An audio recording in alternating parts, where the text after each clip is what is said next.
오늘의 말씀 제목은 메디아 그라치 아이입니다. 호세아 6장 3절에 보면 그러므로 우리가 여호와를 알자 힘써 여호와를 알자 그렇게 하나님께서 말씀하고 계시지요. 하나님의 말씀을 하나님에 대해서 잘 아는 것은 참으로 중요합니다. 메디아 그라치 아이 이 단어는 라틴어입니다. 은혜의 수단 그런 뜻이죠. 수단이라는 것은 목적을 이루기 위한 방법을 의미하죠. 은혜를 누리려면 어떻게 해야 되는가에 대한 얘기입니다. 여러분, 은혜를 누리려면 어떻게 해야 합니까? 우리는 은혜에 대해서 일반적으로 이렇게 생각하고 있습니다.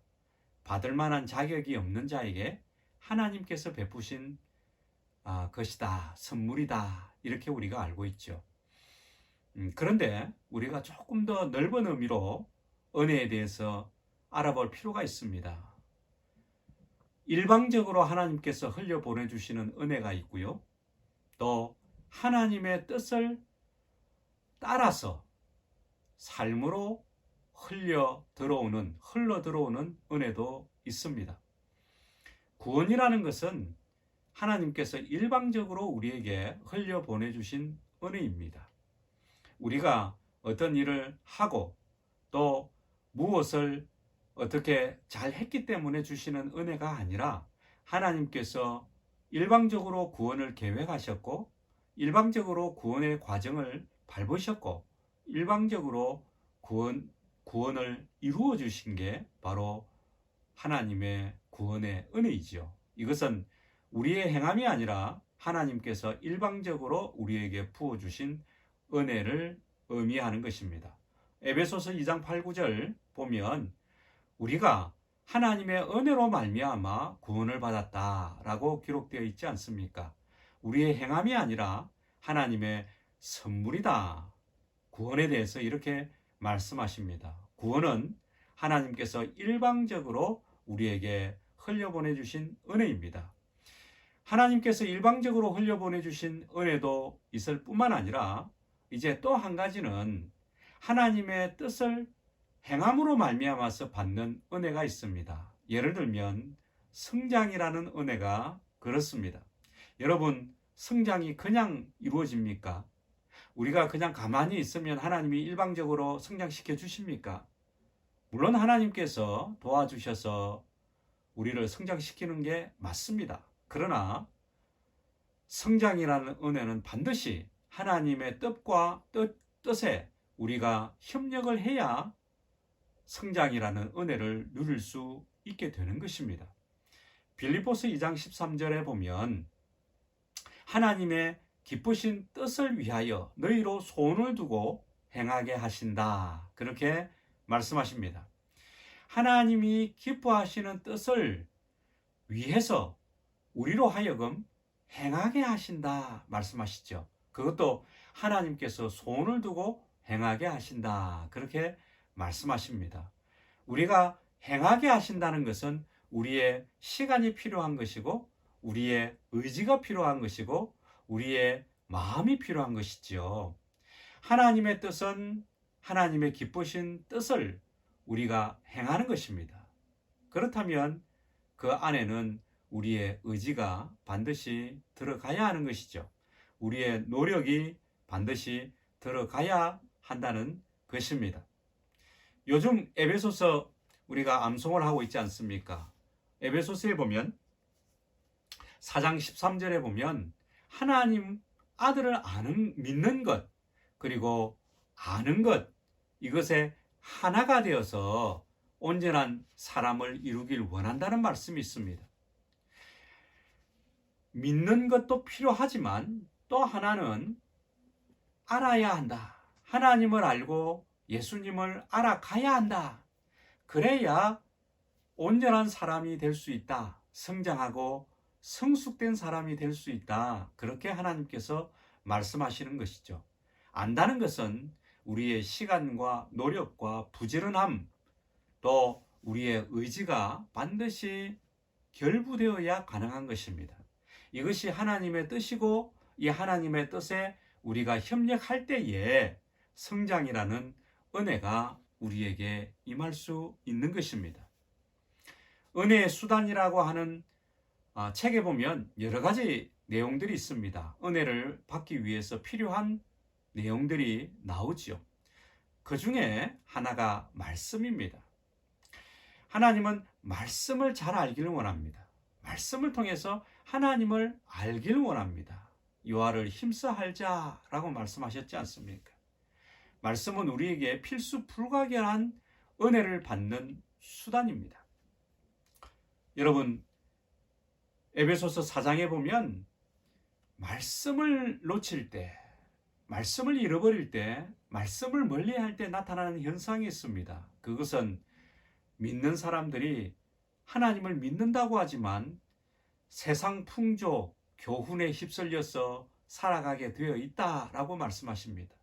말씀의 뿌리가 약하니까, 말씀이 없으니까 세상의 가치관, 세상의 풍조, 교훈들이 우리를 잠식하는 것이죠. 그래서 그것이 우리의 신념이 되고 그 신념을 쫓아서 살아간다고 하지만 사실은 사탄이 덧을놓은 사탄의 신념일 가능성이 높습니다.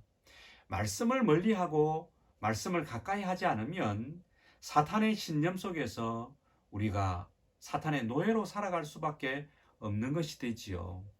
때문에 예수님을 믿는다고 하는 하나님의 백성들에게 반드시 필요한 것은 말씀의 가치관입니다. 말씀 중심의 삶인 것입니다. 제가 이 얘기를 하는 것은 우리 청년 캠퍼스 형제 자매들 모두가 STT에 함께 하고 있기 때문에 이 말씀을 드리는 것입니다. 하나님의 말씀은 이토록 중요한 것입니다. 말씀을 배울 뿐만 아니라 말씀을 알 뿐만 아니라 그 말씀이 우리의 중심이 되고 우리의 가치관이 되는 것이 정말 중요하다는 것입니다.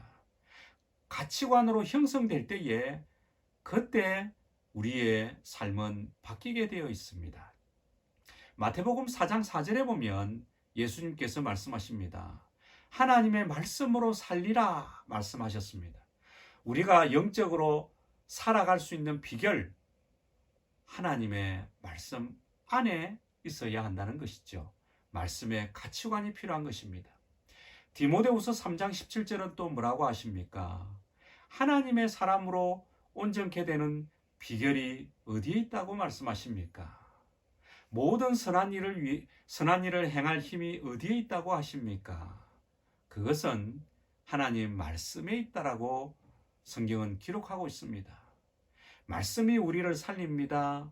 말씀이 모든 선한 일을 행하게 하고 우리를 성장시키는 원동력이 됩니다. 그렇다면 우리는 말씀 안에 거하고 살아야 한다는 것입니다. 우리는 성장하고 싶지 않습니까?